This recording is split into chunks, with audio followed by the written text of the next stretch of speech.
enter an Accounts Payable in Brisk Accounts.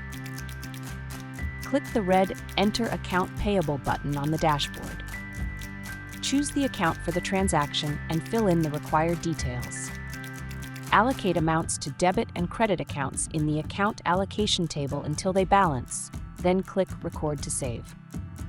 Continue watching for more details on how to enter an account payable in Brisk Accounts. The Accounts Payable is where you can enter a bill you have received for payment at a later date.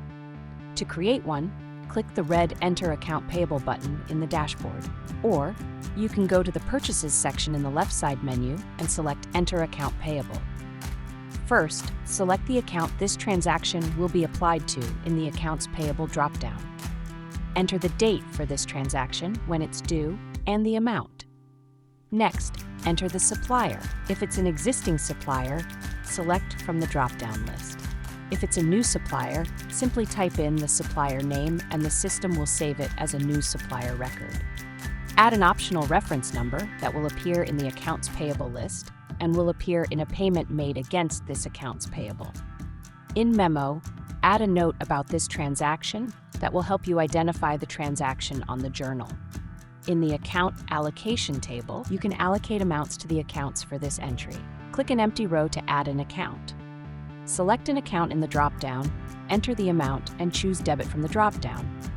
Click the trash bin icon at the end of the row to delete an account. Click the Record button to save the bill when the account amounts balance each other out.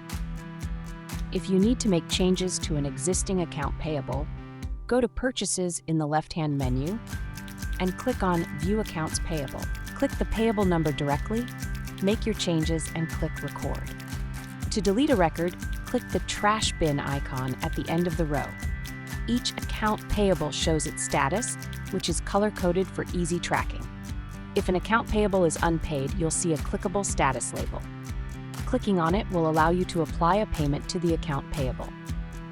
For more Brisk Accounts tutorials, visit the address shown on your screen.